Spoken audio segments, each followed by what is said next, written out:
अच्छा सॉरी, तो रिकॉर्डिंग अभी ऑन की, इसलिए मैं रिपीट कर देता हूँ।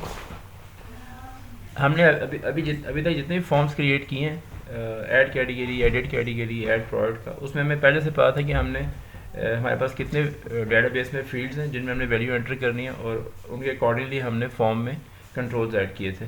और फॉर्म जो सा मतलब उसको वैसे ऐसा कहना तो नहीं चाहिए, लेकिन वो जैसा हम कहते हैं ना, एक स्टैटिक पेज है, डायनामिक पेज है, वो फॉर्म की भी नेचर इस तरह की थी कि वो एक फिक्स फॉर्म था। यानी हमने जो फॉर्म क्रिएट कर लिया, जब भी वो पेज ओपन होगा उस फॉर्म में जितने कंट्रोल्स हैं वही सामने आएंगे, उतने ही कंट्रोल सामने आएंगे। जिस तरह अगर लॉगिन का फॉर्म है तो जब भी वो ओपन करेंगे उसके अंदर लॉगिन पासवर्ड का टेक्स्ट बॉक्सेस आएंगे। जो कैटेगरी का था उसमें आई थिंक एक टेक्स्ट बॉक्स था, हमेशा वही सामने आएगा, एंड सो ऑन। लेकिन कई दफ़ा ऐसे होता है कि हमें रन टाइम के ऊपर फॉर्म में कुछ कंट्रोल्स ऐड करने पड़ते हैं। जिस तरह सपोज कर लें कि अगर मैं एक वेबसाइट या वेब एप्लीकेशन क्रिएट कर रहा हूँ जिसमें यूज़र का एक स्टोर है, और वो उसने डेली स्टोर के अंदर डेली या जब भी उसने प्राइसेस को अपडेट करना है, तो अब इसका एक तरीका ये है कि वो एक एक प्राइस पे क्लिक करे, उसके एडिट का बॉक्स सामने आए, उसमें उसकी प्राइस डाले। ये काफ़ी मुश्किल काम हो जाएगा। जो भी हमने जो अभी हमने मैकेनिज़्म डेवलप किया था, अगर उसने प्राइसेस अपडेट करनी हो अपने सारे प्रोडक्ट्स की, तो यही वाला तरीका यूज़ करेगा, लेकिन ये प्रैक्टिकली फ़ीज़िबल तरीका नहीं है। इससे ज़्यादा बेहतर तरीका ये है कि हम एक ऐसा फॉर्म क्रिएट करें जो सारे प्रोडक्ट्स के नाम उसको डिस्प्ले कर दे, और उन तमाम के आगे एक टेक्स्ट बॉक्स आ जाए। उस टेक्स्ट बॉक्स में उन प्रोडक्ट की जो भी एग्जिस्टिंग प्राइस है जो उसने लास्ट टाइम सेव की थी वो नज़र आ रही हो। उसने जो जो प्राइस अपडेट करनी है उस प्रोडक्ट के सामने वाले टेक्स्ट बॉक्स में जाके प्राइस चेंज करें, और आखिर में एक ही दफ़ा सेव का बटन दबाए तो वो सारे प्रोडक्ट्स की प्राइसेस अपडेट हो जाएं, बजाय ऐसे कि वो एक ही प्रोडक्ट पे क्लिक करे, उसका एडिट का फॉर्म खुले, फिर वहाँ चेंज करे, फिर सेव करे, फिर वापस आए। तो ये डिपेंड करता है कि आप किस तरह की एप्लीकेशन बना रहे हैं, उसकी क्या रिक्वायरमेंट है, उसके हिसाब से फिर आपको इस तरह की चीज़ें डेवलप करनी पड़ती हैं। तो ये जो मैंने सिनेरियो भी आपको एक्सप्लेन किया है, अगर ये वाला सिनेरियो हो तो इसके अंदर फिर हम एक फ़िक्स साइज़ का फॉर्म क्रिएट नहीं कर सकते, यानी ऐसा फॉर्म नहीं बना सकते जिसमें पहले से हमें पता हो कि हमारे पास 4 टेक्स्ट बॉक्सेस होंगे या 4 कंट्रोल्स होंगे या 10 होंगे। चूँकि अब सिनेरियो ये बन गया कि लेट्स से डेटाबेस में उसने 5 प्रोडक्ट ऐड किए हुए, तो फॉर्म के ऊपर 5 प्रोडक्ट्स के नाम और उनके सामने 5 टेक्स्ट बॉक्सेस आने चाहिए। और सपोज कर लें कि उसने इस महीने अपनी शॉप के अंदर 10 और प्रोडक्ट्स ऐड कर लिए, तो अब जब वो इसके बाद जब वो प्राइसेस अपडेट करने वाला ये फॉर्म खोलना चाहेगा तो उसके सामने 15 प्रोडक्ट्स की लिस्ट आनी चाहिए, और उन 15 प्रोडक्ट्स के सामने 15 टेक्स्ट बॉक्स आने चाहिए। तो इसका मतलब है कि ये फॉर्म हम ऐसा नहीं बना सकते जिसमें हम बनाते वक्त जो टेक्स्ट बॉक्स बना दें बस हर दफ़ा वो अपीयर हो, बल्कि रन टाइम के ऊपर उसके अंदर टेक्स्ट बॉक्सेस बनेंगे। यानी कि हम उस फॉर्म के अंदर जो टेक्स्ट बॉक्सेस हैं वो भी PHP के कोड के थ्रू जनरेट करेंगे।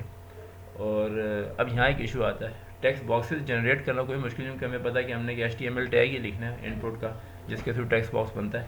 अगर हम वो लूप के अंदर लिख देंगे तो वो क्रिएट कर लेगा टेक्स्ट बॉक्सेस उतने।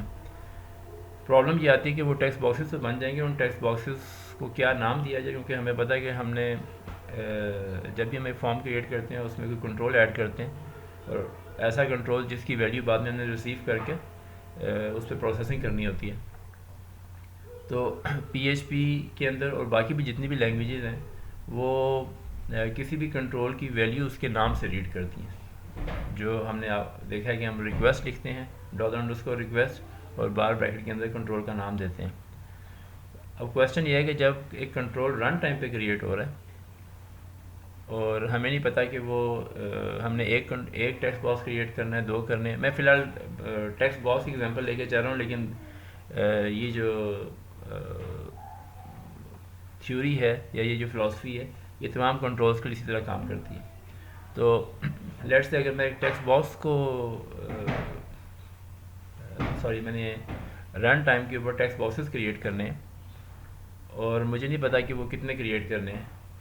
तो इसमें मसला है कि उसका नाम क्या रखा जाए। तो यहाँ जो है ना इस केस में फिर एक फ़ीचर है जिसे हम कहते हैं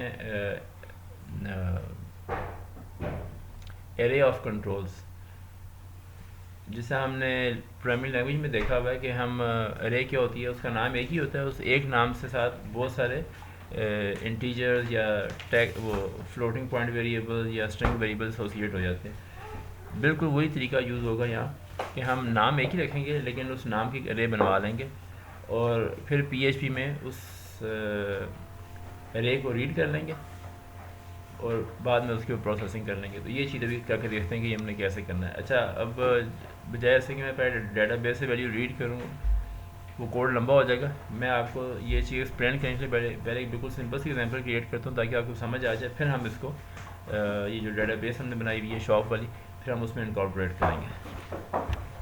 तो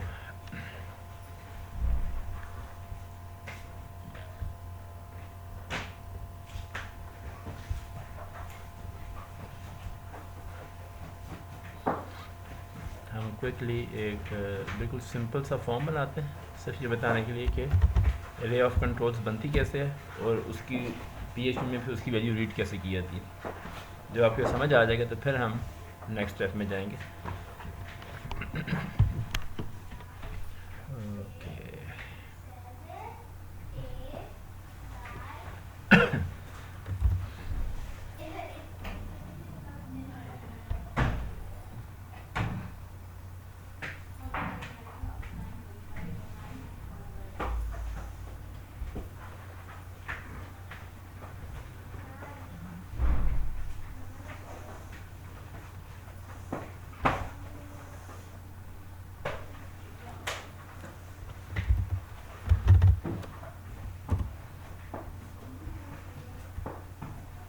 ये मैंने ऐड कैटेगरी वाला पेज ओपन कर लिया।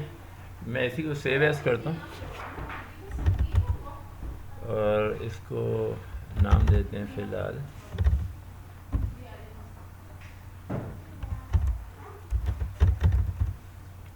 Control array. मैंने इसको एक्सटेंशन पीएचपी की इसलिए दी है कि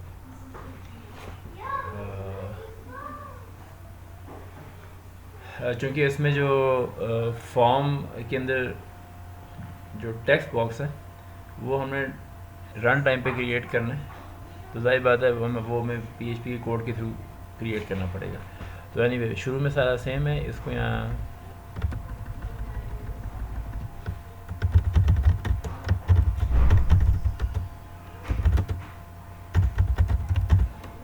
कंट्रोल एग्जांपल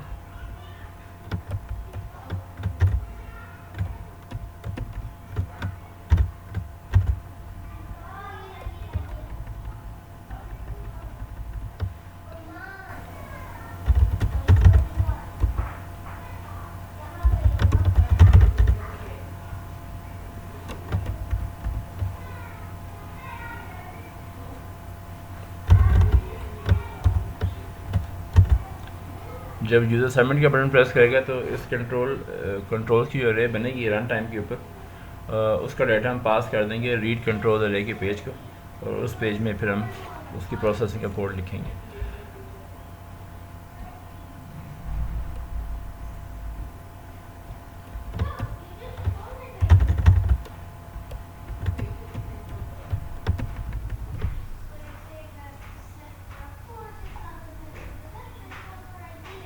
अच्छा, अब ये चीज़ इम्पोर्टेंट है, ये मैं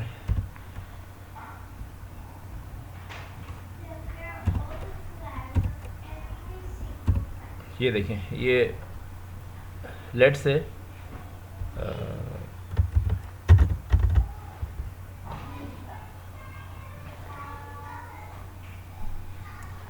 प्राइस की बजाय कुछ और ही लिख देते हैं इसको।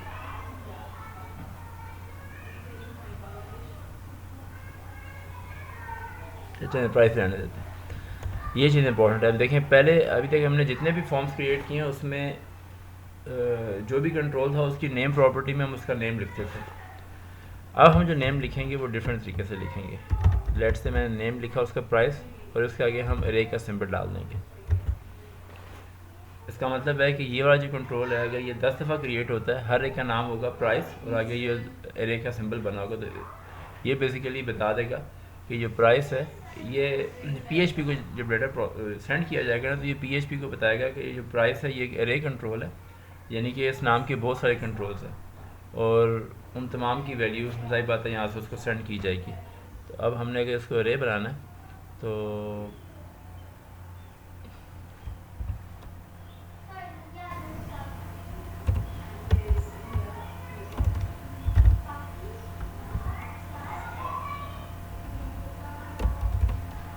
हमने PHP टैग यूज़ किया। PHP टैग के अंदर हमने फॉर लूप लगा लिया, फॉर i इक्वल्स टू 0।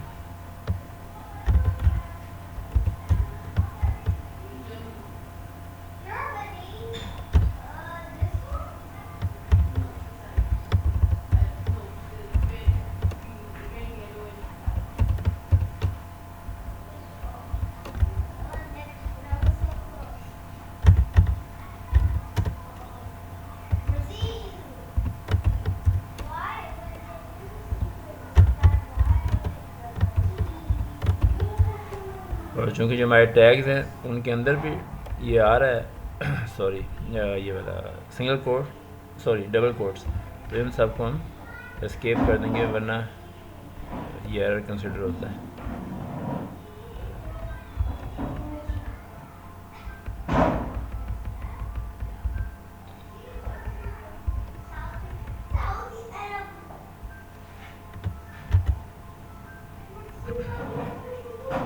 इसमें सिर्फ एक चीज़ है, आई थिंक ये जो लेबल है ना, लेबल अब इस तरीके से काम नहीं करेगा क्योंकि लेबल जो होता है वो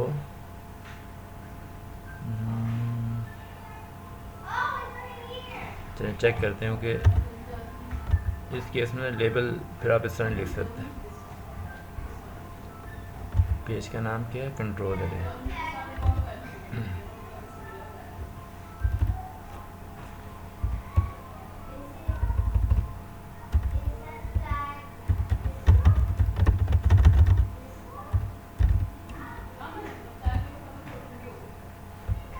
तो ये देखें अच्छा लेबल ने भी काम कर लिया।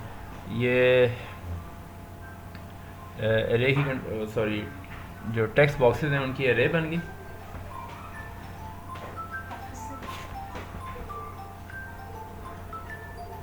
अच्छा just a minute ji, call है ऑफिस से।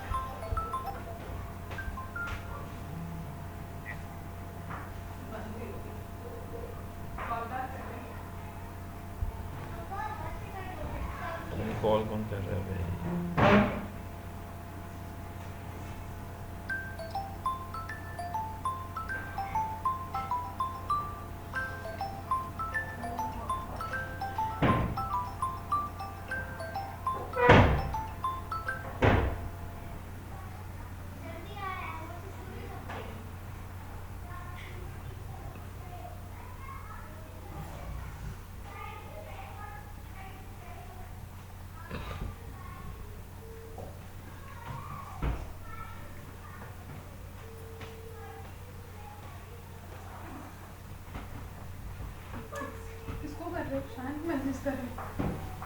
अस्सलाम वालेकुम। ये नंबर से कॉल आ रही थी मेरे नंबर पे। ये इदरीस साहब का ऑफिस नंबर तो नहीं है? इस्लामी यूनिवर्सिटी में इदरीस साहब।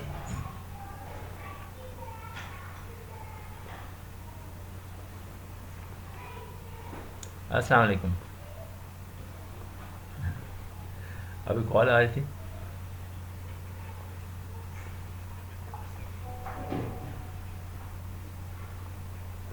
नहीं मेरे पास आ गया था, मैं असल में भी वो क्लास हो रही है तो मेरे पास मैं भी क्लास 1 बजे ख़त्म हो गई ना फिर आऊँगा कैंपस। ऑनलाइन क्लास चल रही है ना।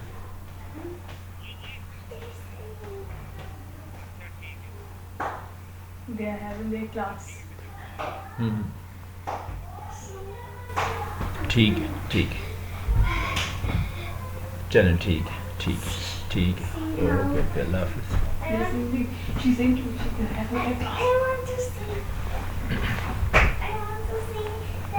ओके, तो एनीवे सो ये देखें, अब ये जो कंट्रोल्स हैं ये डायनामिकली क्रिएट हुए हैं, यानी कि PHP ने क्रिएट किए हैं। और इन सब का अगर हम नाम चेक करेंगे इसका सोर्स देख के, तो ये देखें हर एक का नाम प्राइस है, प्राइस, इसका भी नाम प्राइस एंड सो ऑन। अब क्वेश्चन ये है कि अगर इन सब का नाम प्राइस है और ये अरे ऑफ कंट्रोल्स बन गई है, तो इसको हम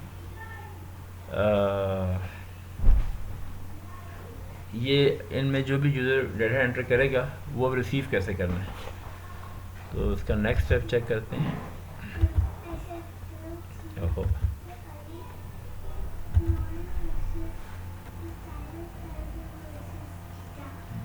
वो था रीड कंट्रोल है। क्या करना था आपने इसको?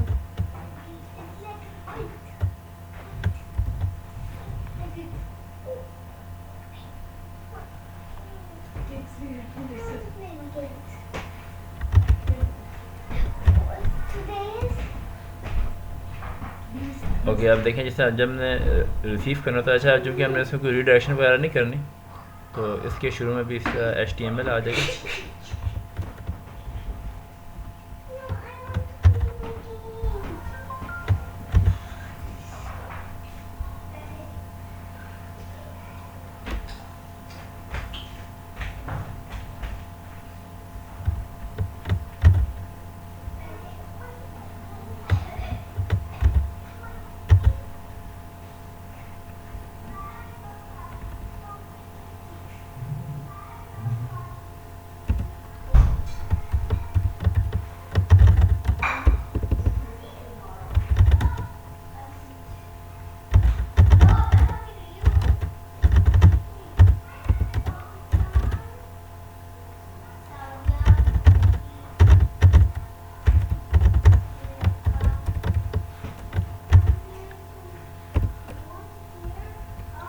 अच्छा, आप देखें इसमें ये था तरीका जो हम वैल्यू रिसीव करते हैं। यहाँ सिर्फ एक फ़र्क आएगा, प्राइस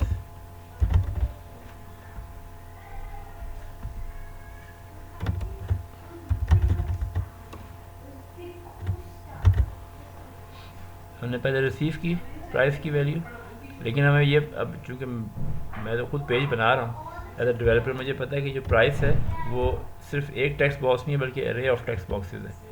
तो इस केस में फिर क्या होगा, मुझे ये जो रिसीव हुआ है ये डॉलर प्राइस वेरिएबल ये भी एक एरे बन जाएगा। अब मुझे इसमें से जितनी भी वैल्यूज़ हैं वो सारी 1 बाय 1 रीड करनी है। तो मैं लिखूँगा for i is equals to 0, i is less than count dollar.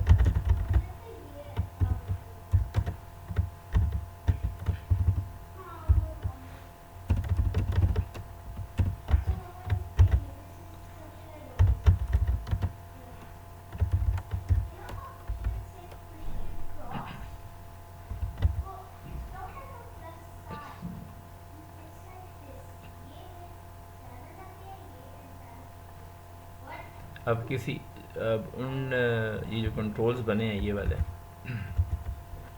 इनमें से 1 बाय 1 ए की जो वैल्यू रीड करनी है, चूँकि एरे बन चुकी है तो अब हम उनके इंडेक्स नंबर से वैल्यू रीड करेंगे। लाइक इस टेक्स्ट बॉक्स में जो भी लिखा होगा वो वेरिएबल प्राइस के इंडेक्स नंबर 0 पे होगा, ये इंडेक्स नंबर 1 पे होगा एंड सो ऑन।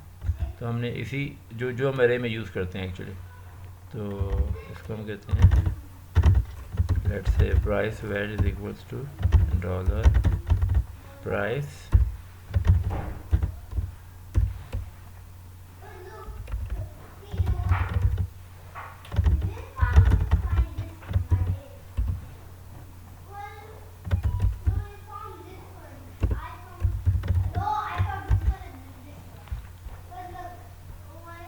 तो अब हम इसको चेक करते हैं जी।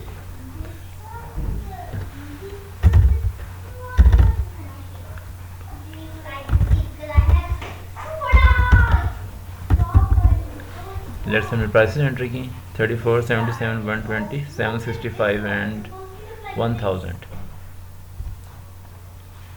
तो ये देखें ये सारी वैल्यूज उसने सक्सेसफुली रीड कर ली।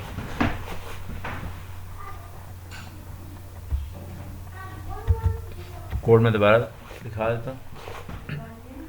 पहले हमने ये वाला काम किया कि ये सिंपल था, मैंने फॉर लूप इसलिए लगाया ये बताने के लिए कि अगर हमें डायनामिकली क्रिएट करने हो, जब हम डेटाबेस में काम कर रहे होंगे तो हमें जैसे पेज एग्जीक्यूट होता है तो किसी को पता नहीं होता कि डेटाबेस में कितने रिकॉर्ड्स पड़े हुए हैं, यानी कि कितने प्रोडक्ट्स यूज़र ने एंटर किए हैं, वो इंक्रीज़ भी हो रहे होते हैं, डिक्रीज़ भी हो रहे होते हैं। तो जब हम डेटाबेस से रिकॉर्ड फैच करते हैं और वाइल लूप से वो रीड कर रहे होते हैं तो फिर हमें उतने ही number of text boxes create करने पड़ते हैं जितने नंबर ऑफ़ प्रोडक्ट्स हमें डेटाबेस से रीड किए होते हैं। तो वहाँ हम वाइल लूप यूज़ करेंगे, लेकिन यहाँ में मैंने सिर्फ समझाने के लिए फॉर लूप यूज़ किया और 5 टेक्स्ट बॉक्सेस क्रिएट किए डायनामिकली। तो ये जो सेकंड लाइन है, लाइन नंबर 13 पे अब जो नज़र आ रहा है, तो सिर्फ जो चीज़ आपने याद रखनी है कि आपने जिस भी नाम से वो कंट्रोल्स बनाने हैं, उनकी अरे बनानी है, आपने वो नाम लिखना है और उसके आगे बार ब्रैकेट्स डाल देनी है। तो जब ये लूप के थ्रू बार बार क्रिएट होंगे तो ऑटोमेटिकली उनकी अरे बन जाएगी। तो ये तो हो गया जब आप फॉर्म बना रहे होते हैं उस वक्त जो आपने नाम देना होता है, बस ये चीज़ आपने याद रखनी है। ये एडिशनल काम हमने किया, जो अरे का सिंबल डाला है। जब रिसीव करना है तो 2 स्टेप का प्रोसेस है। जिस नाम से हमने अरे बनाई थी विच इज़ प्राइस, पहले आपने उस नाम से, वो जिसे हम नॉर्मल वेरिएबल के केस में करते हैं, यहाँ आपने कंट्रोल का नाम दिया विदाउट द अरे सिंबल रिक्वेस्ट के अंदर और वैल्यू रिसीव कर ली। लेकिन ये अब याद रखना है कि ये जो प्राइस वेरिएबल है, चूँकि ये जो प्राइस है ये HTML में अरे बना दिया था, तो जब इसकी वैल्यू रीड होगी तो ये भी अरे के तौर पर रिसीव होगी। ये भी अरे के तौर पे रिसीव होगी और ये जो डॉलर प्राइस वेरिएबल है ये अरे बन जाएगा। अब चूंकि ये अरे है, इसका मतलब है कि इसमें इंडिविजुअल टेक्स्ट बॉक्सेस की वैल्यू अरे के डिफरेंट इंडेक्सेस पे पड़ी हुई है, तो वो हमने एक फॉर लूप लगा के रीड करनी होती है उसमें से। इसमें डाटा आ चुका है, लेकिन ये डाटा 1 बाय 1 रीड नहीं कर सकते अनलेस कि आप ये फॉर लूप लगाएं। तो फिर आप दोबारा फॉर लूप लगाते हैं, कोई भी वेरिएबल ले लें, मैंने आई ले लिया, I is equal to 0, I is less than count price. Count PHP का फंक्शन है जो बताता है कि इस अरे की टोटल लेंथ कितनी है, यानी कि इसका साइज़ कितना है, इसमें कितने नंबर ऑफ़ एलिमेंट्स पड़े हुए हैं। और फिर हम उसके वैल्यूज़ को इंक्रीमेंट करते हैं आई की, जिसे नॉर्मली फॉर लूप लिखा जाता है, और इंडिविजुअल जो वैल्यूज़ हैं वो ऐसे रीड करते हैं। मैंने एक और वेरिएबल ले लिया, price val is equals to price, और उसको ये इंडेक्स नंबर पास कर दिया।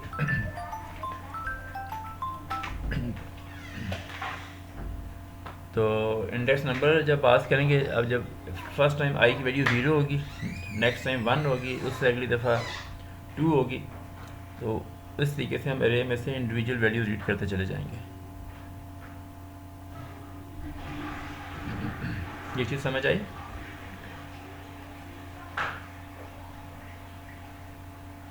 जी सर।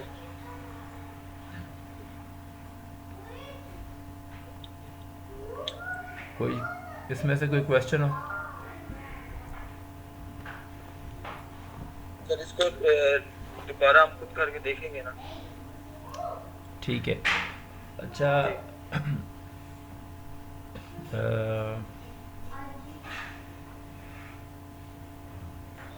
इसको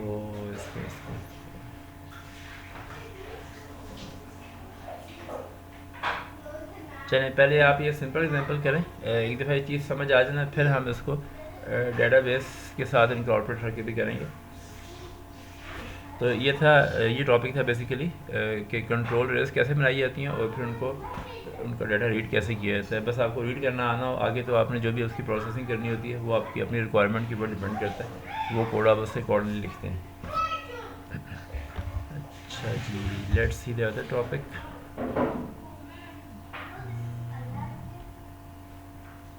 अच्छा, ये हमने कर लिया था कि ड्रॉप डाउन के अंदर वैल्यूज़ डेटाबेस से कैसे फिल करते हैं। आई थिंक हमने कर लिया हुआ है।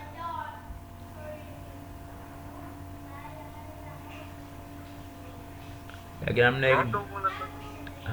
एक ड्रॉप डाउन बनाना है और हम चाहते हैं कि उस ड्रॉप डाउन में जो वैल्यूज़ डेटाबेस से आएँ,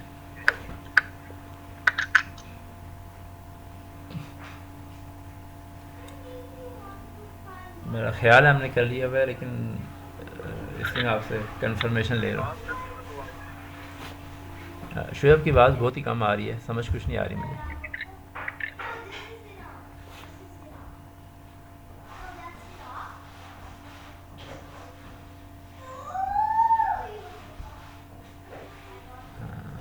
ओके, नहीं किया हुआ।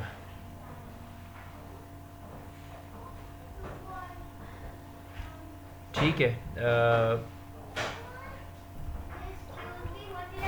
तो हम इसको भी देख लेते हैं कि अगर हमने डेटाबेस एक ड्रॉप डाउन क्रिएट करना है और ड्रॉप डाउन के अंदर जो वैल्यूज़ हैं वो डेटाबेस से फिल करनी है, तो ये सिंपल है, इसमें कोई वो ख़ास स्पेशल चीज़ नहीं है। कोई हमें पता है कि डेटाबेस से रिकॉर्ड कैसे रीड करते हैं, हमें यही पता है कि इनको इशू कैसे कराते हैं, तो हमने सिंपली इसको ड्रॉप डाउन के हवाले से देखना है।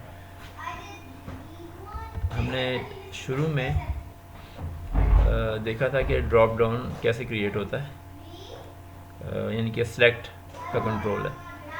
सेलेक्ट के कंट्रोल के अंदर जो वैल्यूज़ होती हैं वो ऑप्शन टैग से लिखी जाती हैं। तो अगर हम ऑप्शन टैग को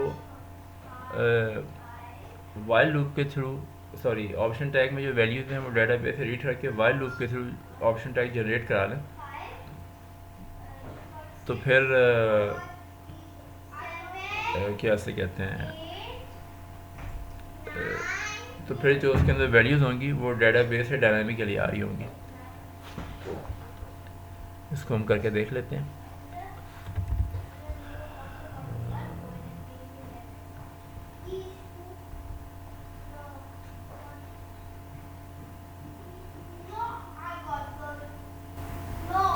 यस, याद आ गई है, हमने ये नहीं किया अभी, क्योंकि मैंने बोला था कि हमने ऐड प्रोडक्ट का पेज है दो तरीक़ों से बनाना है। एक वो है जिसमें हमने कैटेगरी आईडी के पेज से कैटेगरी आईडी पास की है प्रोडक्ट के पेज को, और वो उसी कैटेगरी में नया प्रोडक्ट ऐड करता है।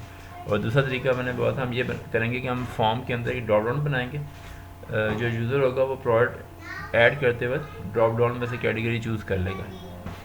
तो इसी पेज की कॉपी बनाते हैं, ऐड प्रोडक्ट टू,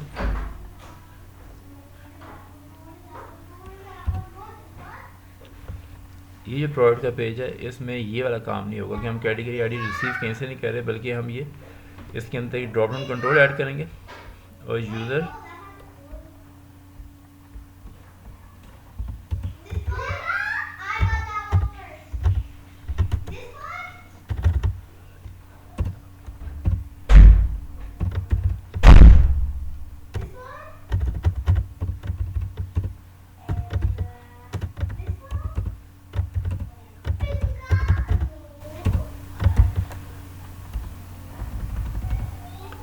इसको हम जो था ना कैट आईडी का नाम इसको कर देते हैं।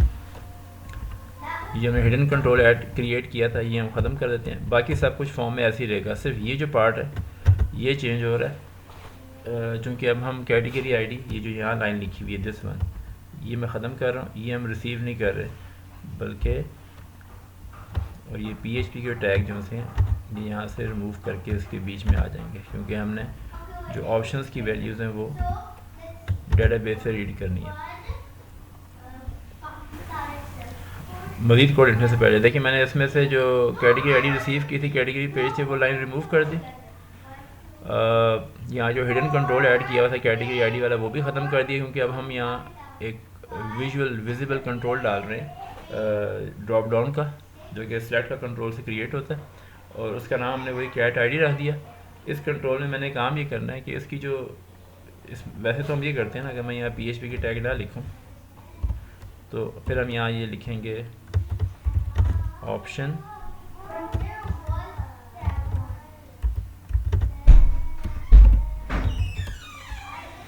यहाँ बीच में हम कैटेगरी का नाम लिखेंगे, फॉर एग्जांपल लैपटॉप, और चूँकि हमने इसको वैल्यू इज इक्वल्स टू इसकी वैल्यू को डेटाबेस में 1 है वो यहाँ 1 दे देंगे। इस तरीके से हम ऑप्शन लिखते हैं। लेकिन अभी मैंने ये होता है कि आपने फिक्स नंबर ऑफ़ ऑप्शंस देनी हो, लेट से आप हमेशा कहते हैं कैटेगरी में यही 4 ऑप्शंस आएंगी, ये ना इंक्रीज़ हो सकती है ना डिक्रीज़ हो सकती हैं, फिर आप ये वाला काम करते हैं। लेकिन हमारे केस में सिनेरियो डिफरेंट है, कैटेगरीज का एक टेबल है और कैटेगरी की आईडी और उसका नाम हमें डेटाबेस से फैच करना है। जो इसका मतलब है कि ये जो ऑप्शन टैग है ये वाला, ये हमने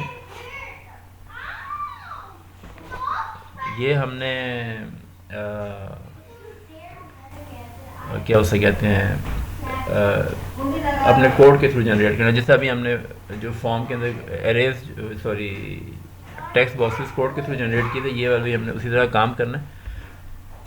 तो लेट्स सी, पहले हम PHP का स्टार्टिंग टैग देंगे, PHP का क्लोजिंग टैग, और ये इधर भी आएंगे। सॉरी, अच्छा पहले हमें डेटाबेस एक कनेक्शन एस्टेब्लिश करना है, तो वो कोड हमने बहुत से पेजेस में लिखा हुआ है, उन्हीं में से किसी पेज में से पिक कर लेते हैं।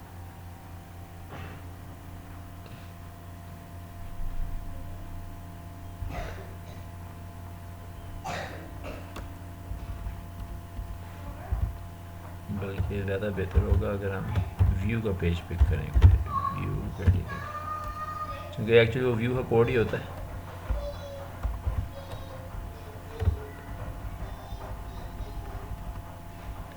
ये सारा कोड मैंने कॉपी किया, ये मैं पेस्ट कर लूँगा और उसमें चेंजेस कर लूँगा, तो ये सारा कोड इधर आ गया। फ़र्क सिर्फ ये आएगा, ये जो ऑप्शन वाला पार्ट है ना, ये इको में चला जाएगा, दिस वन, इसको यहाँ से कट किया और ये इधर आ जाएगा इको के अंदर।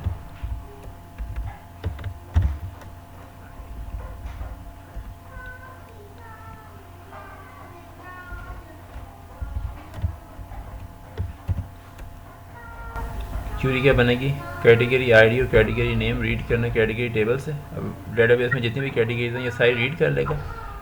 ये लूप में हम category ID variable cat ID में रीड कर लिया और कैटेगरी नेम वेरिएबल नेम में रीड कर लिया।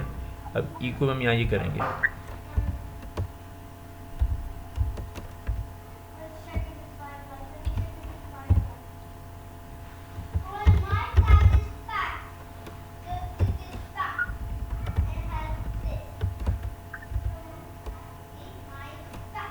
ओहो मैंने क्या कर दिया, यहाँ सिर्फ ये आएगा।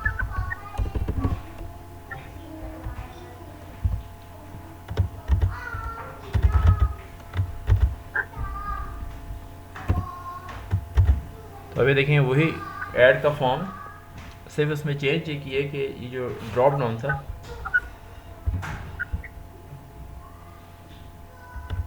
एक मिनट, आप में से कोई कुछ कह रहे हैं?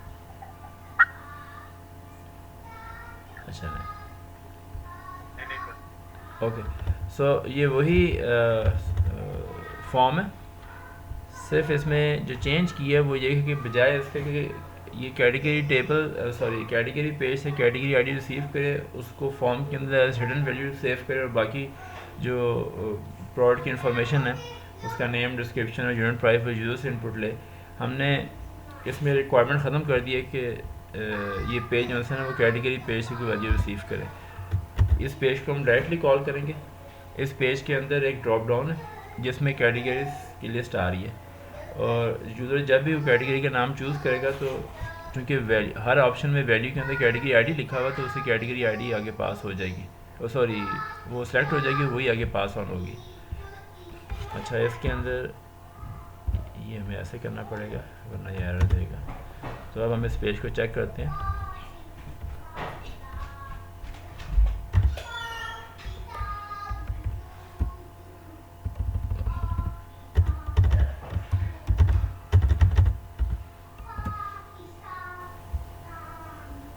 ओह, तो इसके साथ BR टैग नहीं दिया और इसको लेबल नहीं दिया, तो इधर ये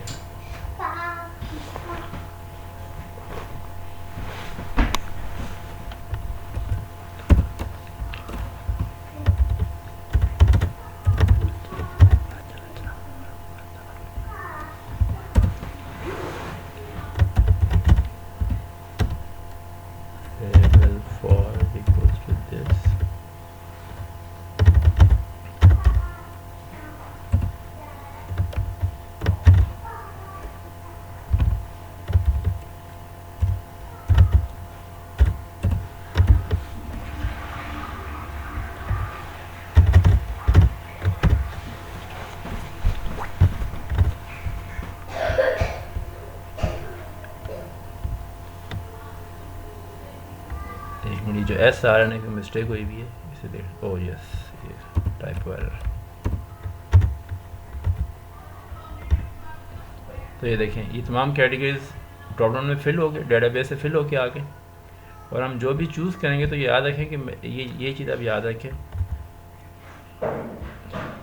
ये जो ईगो लिखते हैं ना आप ऑप्शन, अगर आप इसमें वैल्यू की प्रॉपर्टी यूज़ करते हैं तो फिर यूज़र जो भी ड्रॉप डाउन में से चूज़ करेगा, ड्रॉप डाउन में हमेशा ये वैल्यू नज़र आ रही होती है, यहाँ लिखी होती है। तो पास उसकी ये वैल्यू आगे पास नहीं होगी, बल्कि उसकी ये वाली वैल्यू पास होगी। हाँ, अगर हम ये वैल्यू की प्रॉपर्टी ना लिखें तो फिर जो ड्रॉप डाउन में नज़र आ रहा होता है वो वैल्यू भी जो है ना, ये वाला सेलेक्ट का जो टैग है ये उसी को वैल्यू ट्रीट करता है और वही आगे वैल्यू पास ऑन करता है। तो अगर हमने जिस तरह ये जो लिखा हुआ आ रहा है, अगर मैंने आगे पास ऑन करना हो mobiles and tablets, laptops and जो भी नाम लिखे हुए आ रहे हैं, अगर यही पास ऑन करने हो फिर मुझे वैल्यू की प्रॉपर्टी लिखने की ज़रूरत नहीं है। लेकिन मुझे पता है कि मैंने ये कैटेगरीज के नेम है और हमने इंटरनली कैटेगरी आईडी फॉरन की बनी हुई है, प्रोडक्ट टेबल के अंदर हमने कैटेगरी आईडी पास करनी है। तो इसका मतलब है कि मुझे वैल्यू की प्रॉपर्टी ऑप्शन टैग में लिखनी पड़ेगी और उसमें हर कैटेगरी के अगेंस्ट जो भी उसकी कैटेगरी आईडी की वैल्यू है वो मुझे वहाँ सेव करनी पड़ेगी ताकि वो आगे पास ऑन हो। अगर हम इसकी उसमें जाके चेक करें तो ये देखें, option value 1 laptop and notebooks, फिर दूसरी ऑप्शन आ गई value 2 mobiles and tablets, third option आ गई value 11 mobile accessories and so on. तो जब भी यूज़र चूज़ करेगा वो चूज़ ये करेगा क्योंकि विजुअली ये वाला पार्ट नज़र आता है, लेकिन जो वैल्यू आगे पास होगी वो ये वाली होगी क्योंकि वैल्यू हमेशा जो वैल्यू प्रॉपर्टी में लिखी हुई होती है वो पास ऑन होती है। हाँ, अगर वैल्यू प्रॉपर्टी लिखी ना जाए टैग में तो फिर जो कुछ विजुअली नज़र आ रहा होता है वही चीज़, वैल्यू भी वही चीज़ बन जाती है। तो for example mobile and tablets, एक काम करते हैं हार्ड डिस्क के अंदर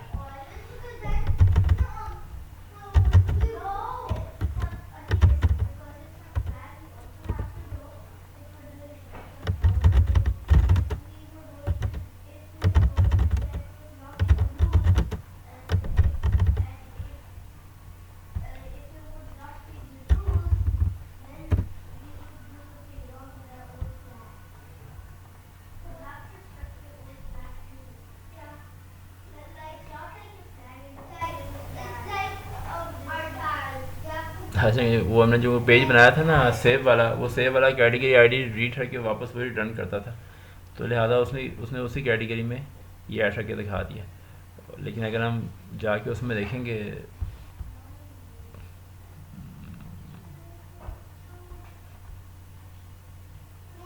हाँ सॉरी, चूँकि हमारा पेज बना ही ऐसे हुआ था, चूँकि वो हमने बनाया था सिंपल एड प्रोवाइड जिसमें कैटेगरी आईडी पास ऑन हो रही होती है, तो इसलिए वो उसने जब रिटर्न किया तो उसने कैटेगरी आईडी भी हाँ यस सॉरी, तो वो तो गया सही। आपको जो चीज़ दिखाना लगा तो बतानी याद है मोबाइल एसेसरीज में सपोज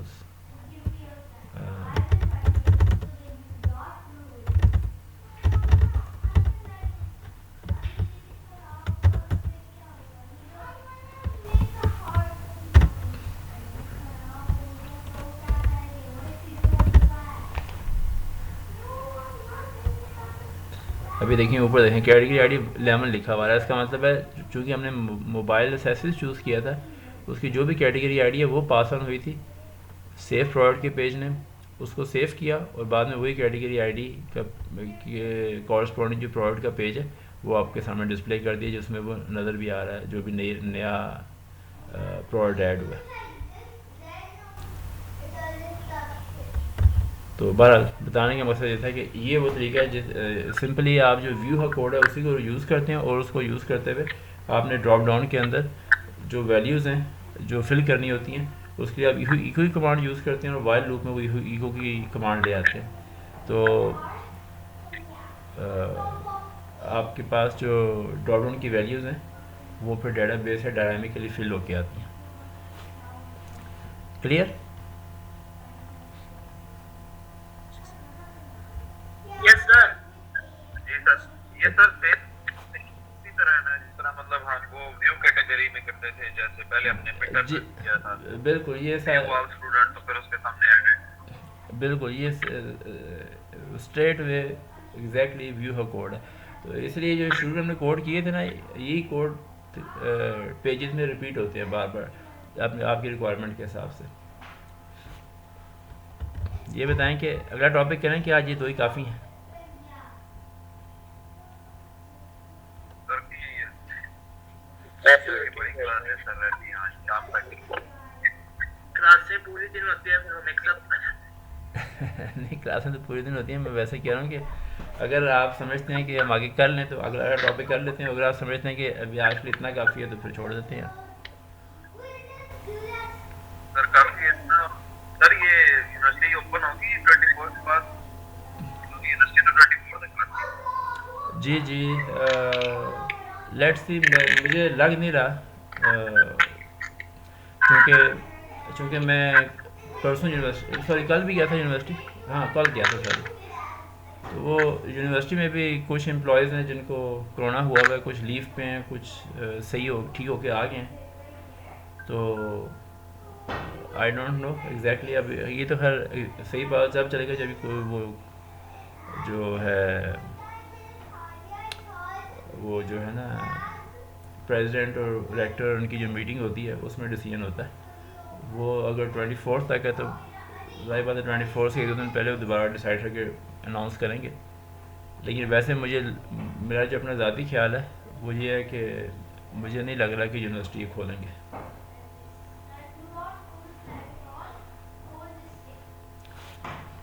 तो एनीवे